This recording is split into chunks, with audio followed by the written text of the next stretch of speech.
O desemprego no Brasil atingiu O menor número em 14 anos. É a menor da história desde 2012. Você vê essas notícias dizendo que o desemprego está no menor nível da história e pensa: não tem como ser verdade. Na vida real, tá difícil conseguir emprego bom, os salários parecem baixos e muita gente não está trabalhando tanto quanto pode ou quer. Isso acontece por dois motivos. Primeiro, a taxa de desemprego não significa o que muita gente acredita. Inclusive, o termo técnico do IBGE é taxa de desocupação. A gente chama de desemprego no dia a dia, mas o dado mede uma coisa bem específica. Pessoas de 14 anos ou mais que não estão trabalhando, estão disponíveis para trabalhar e procuraram trabalho recentemente. Então não é simplesmente todo mundo que não trabalha. Quem desistiu de procurar não entra como desocupado. Entra em outra categoria, os desalentados. Quem está fora da força de trabalho, como aposentados, estudantes ou quem cuida da casa, também não é considerado desocupado. Não porque essas pessoas não existem, mas porque o indicador está medindo quem está tentando entrar no mercado de trabalho agora e não conseguiu. E aí vem o segundo ponto. Mesmo entre os ocupados, a situação pode estar bem longe de ser boa. Porque estar ocupado não significa estar trabalhando tanto quanto pode ou gostaria, e muito menos ter um bom emprego. Por exemplo, MEIs e trabalhadores informais contam como ocupados. Não importa se trabalharam 1 ou 40 horas na semana, nem se ganha o suficiente para sobreviver. Considerando que existem mais de 15 milhões de MEIs, um grupo que mistura empreendedor de verdade, bico formalizado, pejotização e gente tentando sobreviver com o CNPJ, mais de 38 milhões de trabalhadores informais e mais de 2,5 milhões de desalentados, podemos afirmar com certeza que a menor taxa de desemprego da história não conta a história inteira do mercado de trabalho. O que vemos na prática é muita informalidade, salários que ainda parecem insuficientes diante do custo de vida e baixa oferta de trabalho qualificado no país. Mas, se o significado é diferente do que se imagina, por que ainda se usa o termo desempregados e por que há tanta confusão? Aí existem 3 culpados. Primeiro, o governo. Porque qualquer governo prefere divulgar o número mais bonito. Não precisa inventar dado, basta escolher um indicador mais favorável. E tem aquele velho ditado da estatística: se você torturar os dados por tempo suficiente, eles confessam qualquer coisa que você quiser. Segundo, a mídia. Porque desemprego cai no menor nível da história, dá uma manchete muito melhor do que taxa de desocupação cai, mas informalidade, subocupação e desalento ainda mostram fragilidades no mercado de trabalho. Terceiro, você, que até hoje nunca tinha ido atrás de ver por que isso não fazia sentido.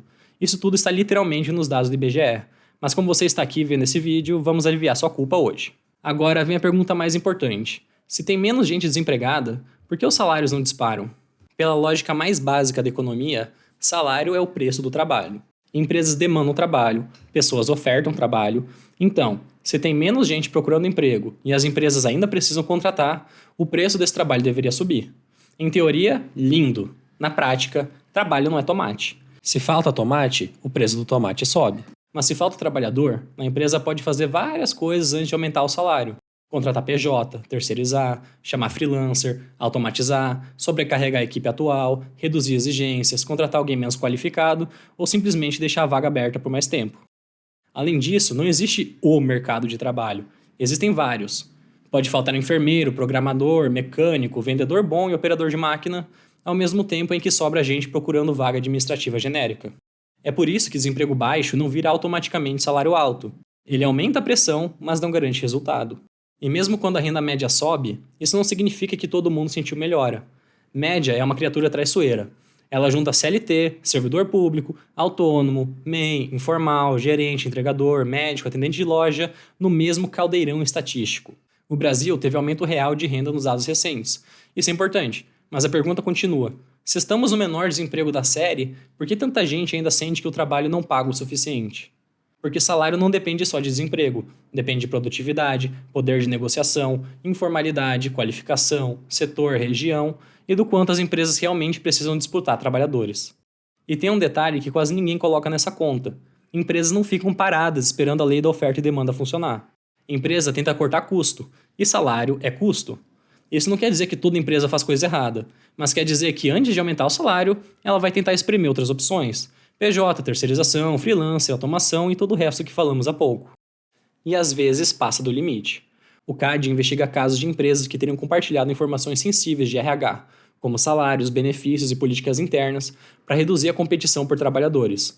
Ou seja, em vez de disputar profissional pagando melhor, algumas empresas são suspeitas de tentar combinar o jogo para ninguém precisar pagar tão melhor assim. Isso também ajuda a explicar por que desemprego baixo não vira automaticamente salário alto. Porque salário não depende só de escassez de trabalhador, depende também de poder de negociação. E nesse jogo, a empresa entra com muito mais poder do que o trabalhador. O Japão é o exemplo extremo disso. O país passou décadas com desemprego muito baixo, frequentemente na casa dos 2 a 3%, bem abaixo dos melhores números recentes do Brasil. Mesmo assim, os salários reais ficaram praticamente estagnados por décadas. Só recentemente, com inflação, escassez de mão de obra e pressão política e sindical, as empresas começaram a aceitar aumentos maiores. Ou seja, desemprego baixo ajuda, mas não é varinha mágica. Ele não transforma automaticamente um mercado de trabalho frágil em um mercado de bons empregos. No fim, o dado não está mentindo. Ele só não responde o que você achou que ele respondia. Continue voltando para entender o jogo por trás dos números e ser pró.